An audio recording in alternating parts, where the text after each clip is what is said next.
Bismillahirrahmanirrahim. Assalamualaikum warahmatullahi wabarakatuh.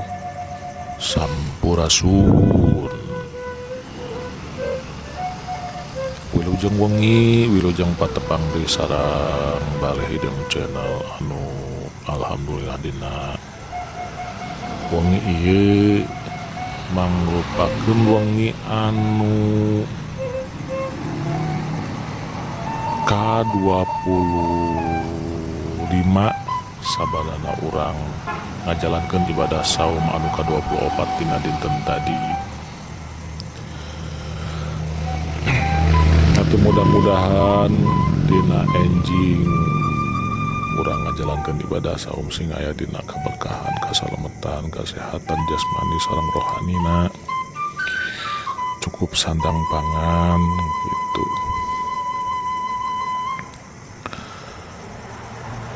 Hapunten sate acana ka para wargi kaum dangu sadaya anu masih tetap sok ngadangukeun dongeng Sunda ti balik hideung channel. Bire dina wengi kamari simkuring absen sadinten perkawis dongeng teh, tapi kamari tos digentos ku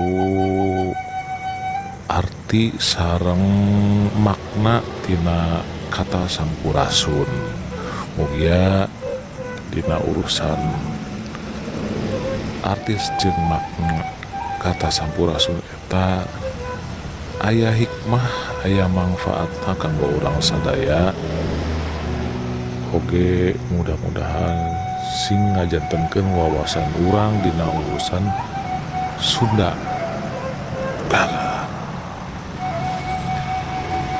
Tadina wengi ieu abdi bade nyanggakeun hiji judul dongeng, mung ieu rada singkat dongeng teh gitu. Jadi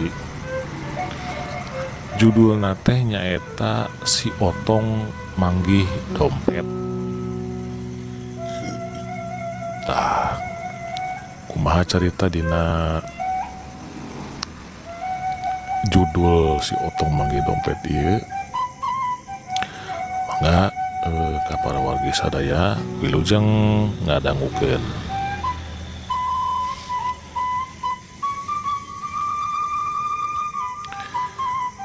Kacaritakeun dina hiji poe balik sakola si Otong manggih dompet nu ngagoler di sisi jalan.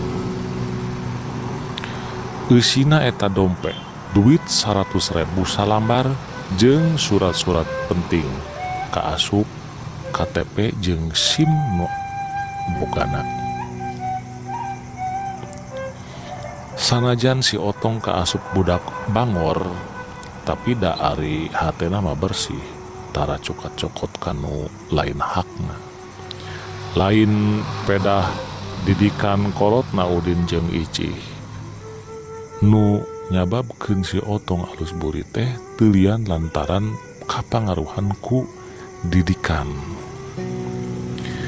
Sanggeus maca alamat nu aya dina KTP, gidig we si Otong teh indit seja mulangkeun dompet ka alamat nu kabeneran teu jauh di kampungna. Saparantos nedugi di payeunan bumi na anu gaduh dompet, si Otong pupuntenan pekna teh Assalamualaikum ceuk si Otong sanggeus anjok kanu dituju. Waalaikumsalam, bade milarian saha jang? Walon saurang bapak-bapak bari mukakeun pantong.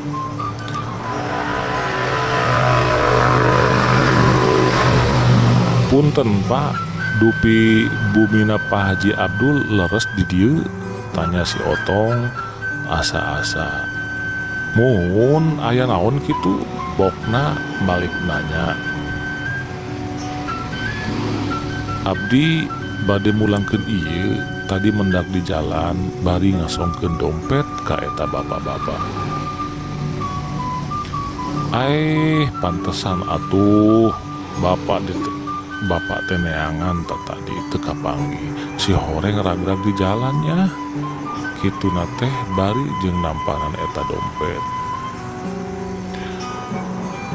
Mangga parios bilih aya nu ical pak, ceuk si Otong ngingetan. Ari barang mah eueuh nu leungit yang duit angger 100.000 ngan tadina mah salambar, nah ayeuna jadi 10 lambar 10 ribuan wungkul. Tanya si bapak bari kerung. Si Otong gewat nembalan. Tadi di jalan ku abdi ditukeran heula pak, soalna kantos kapungkur oge ngauwihkeun dompet pamendakan saur nu gaduhna teh nuhun nya cep punten teu aya receh cenah pak, kitu nyarios teh. Oh gitu ya atuh keur ujang nuhun nya, pokna bari mikeun duit 20.000 ka si Otong. Santos kajadian eta si Otong bungah pisan, si bapak oke bungah ngan rada gogodag.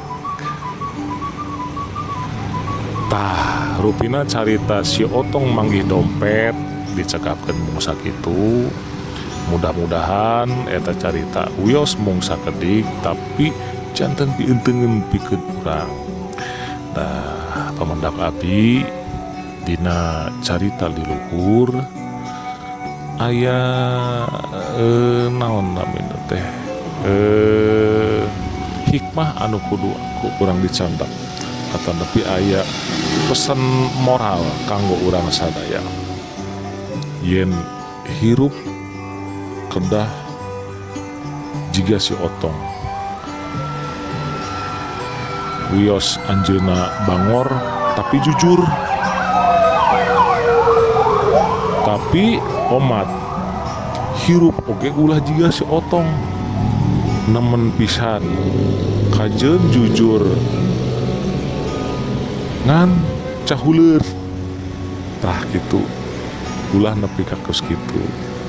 Urusan rezeki mah henteu kudu dikitu-kitu da rek dibere jeung henteu ge insyaallah ari amal mah aya ladangna. Gitu pangetan.